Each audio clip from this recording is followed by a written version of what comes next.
Great to be speaking again with the Veterans Affairs Minister in South Australia, Geoff Brock. How are you, Geoff? Good morning, Ricky, and good morning to all your listeners. Great to have you with us, and it is a solemn occasion today, Vietnam Veterans Day.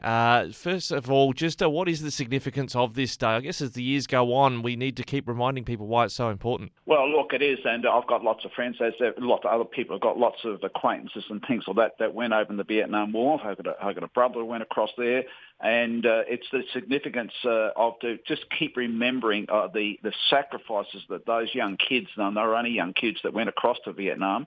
Some of them were conscripts. It's the Marbles Day, and also there was quite a few national servicemen went across there. But interesting, it's on the 12th of March this year marked the 50th year from when the rear party of the 1st Australian Task Force arrived back on Australian soil. So it is very significant. But look, it is a very emotional day sometimes. When they came back, I'm sorry to say, a lot of our veterans, when they came back to Australia, their hometowns, etc., and in Port Pirie and regional cities, townships were no different. They weren't treated very, very well, and in actual fact, they were shunned and isolated and things like that. But what should have happened was that people didn't believe in that war.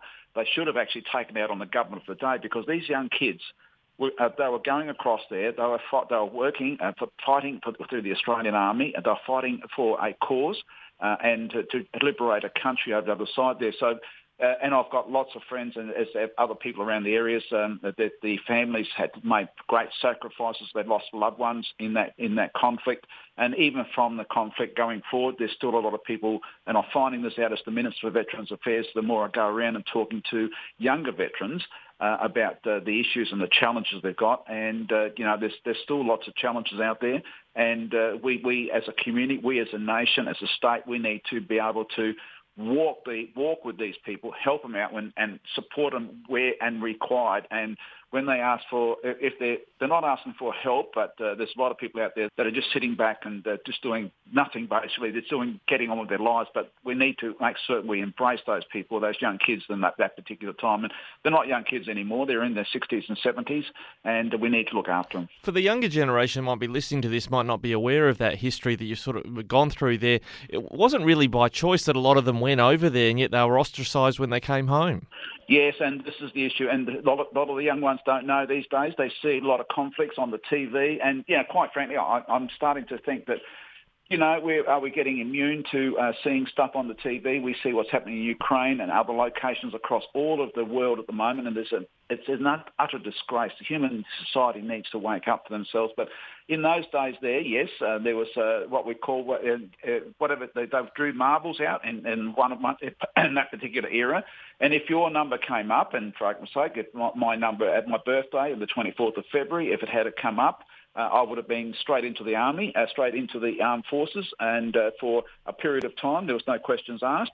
But my marble didn't come up. But however, I did serve. Even though I didn't get conscripted, I did serve in the Army Reserve for 6 or 7 years, and I learnt a lot from that. But certainly a lot of my instructors in that period of time were also, they had come back from Vietnam. They did a tour there, but these kids didn't have an opportunity. They didn't actually.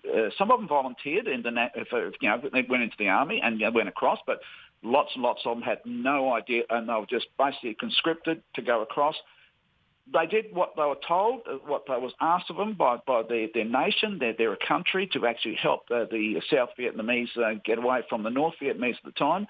But certainly, this is something we need to make certain the younger ones are aware of that, and the sacrifices that not only the young kids made, but also their families, because a lot of them lost their loved ones. A lot of them, even though the loved ones may have come back, they may have lost them in another form with the way of their health and well-being and their PTSD, their mental health issues and things like that. So, again, we just need to have that commemoration and keep the memory there and say and understand how thankful we are as a nation, as a state, and as a country. Yeah, across that 10 have the freedom we've got today. Across those 10 years, I understand we lost 520 or more Australians and a further 3,000 wounded. But as you say, the mental health impact as well, we still probably don't know the full extent of it. What is, in your experience as a Veterans Affairs Minister now for a little while, what's a helpful way or a healthy way of talking about Vietnam Veterans Day with someone who you know might well have been a veteran? Well, two things. The Royal Commission's, the interim reports came out. It's 526 pages, I think. That's got some good stuff in there.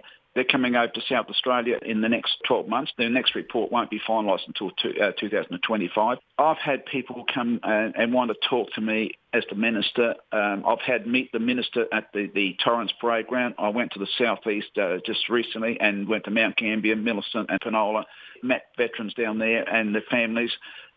Listen to them. Just sit back and listen. And I've had some people who lost their loved ones to because of the mental health issues and the anxiety and suicide, and and I've had people come in my office and all they wanted to do was to actually talk to somebody, and I'm what I'm calling the listening board for a lot of these people, and this is very emotional, but certainly there is a lot of challenges out there. And again, this is why I'm having these Meet the Minister sessions out there, and I'll continue to do that whilst I'm the Minister for Veterans Affairs, and I want to be able to listen to, there's two things. We've got the older veterans with World War I, World War II, etc., but we've got the younger ones and the later conflicts. We need to look after those and listen to those people and be able to work through all the issues. It's not easy. It's not easy at all, but at the end of the day, we've got this Royal Commission, and I congratulate them for having the interim report coming out. We need to continue to actually look at that. And then all state governments and also the federal government need to look at that and work together collaboratively with not only the RSLs and the different service organisations out there, because there's a lot of them out there, but a lot of people don't know about those things. Yeah, it's great you're available to speak with them. Geoff Brock, Minister for Veterans Affairs. There are, of course, also Lifeline if you need to talk to someone straight away, 13 11 14, Beyond Blue 1300 22 46 36, and there's a dedicated charity, Open Arms, 1800 011 046 for veterans and families counselling as well. Look, Ricky, I've spoken to the soldiers on and things like that. I've visited the revamped repat in Adelaide, and there's lots of organisations out there. And one of the other things, I'm talking to a lot of businesses out there that are actually encouraging returned servicemen, if they're coming out of the army, they've got great aspects, they've got great knowledge and opportunities, and there's organisations out there that are trying to give those people an opportunity to get back when they transition from the services into the civil area to be able to have some sort of meaningful employment. So again, we've got a long way to go, Ricky, but we're working through it, and I'm here to support everyone as much as I can, and we are to work through this together collaboratively and walking the course together. Thanks very much, Geoff Brock, Veterans Affairs Minister, for joining us today on Flow. Thank you very much.